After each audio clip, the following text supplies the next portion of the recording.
Probably a lot of people have found Bocchi to be a relatable character, maybe because it's nice to see someone living a life that isn't ours yet, but that we would like to have.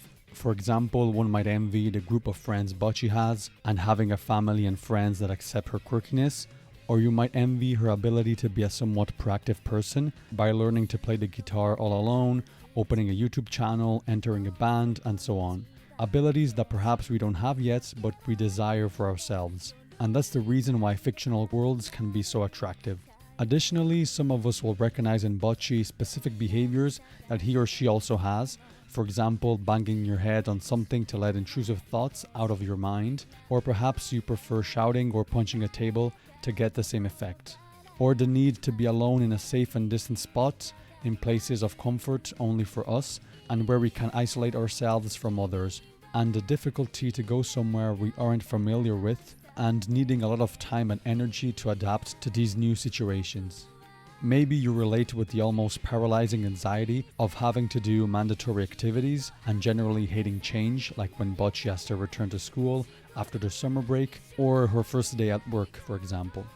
Then there is the anxiety when talking to people, paired with the inability to handle unexpected situations, finding yourself before a conversation, repeating in your own head what you will say in said conversation to limit unexpected things.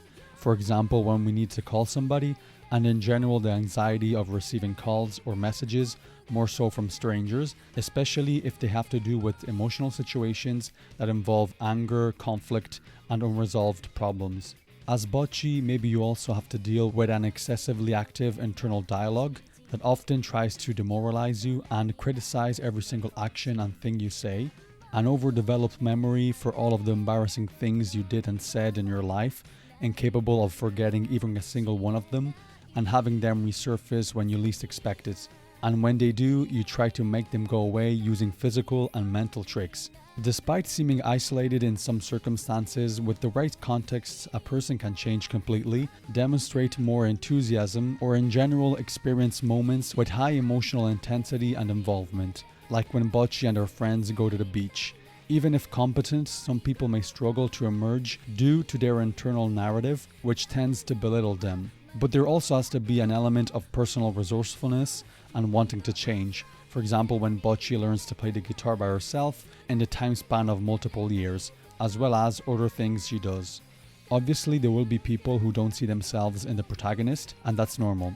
Everyone has different lives and different personalities, and maybe Bocchi might even be annoying for some, although there is of course an exaggeration of some of her behaviors. I was happy with the story's pace and ending. Actually, I realized that the anime is an adaptation of the manga, so what I'll say only concerns the anime episodes released so far.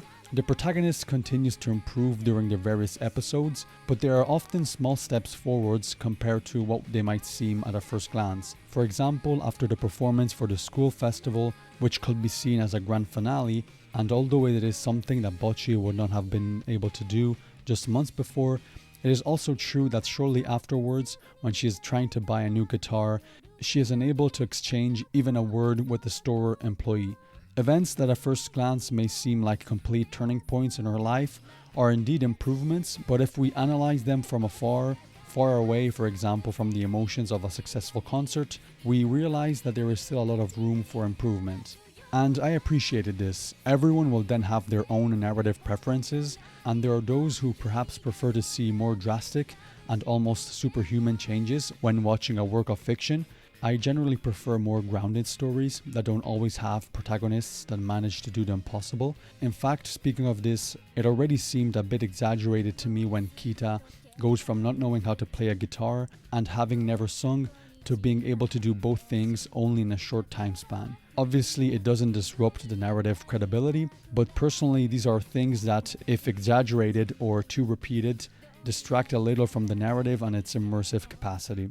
That's everything I wanted to say. Let me know what you thought about Bocchi the Rock. Why did you enjoy it or hate it? Did it push you to change something in your life? I would love to hear it. See you next time.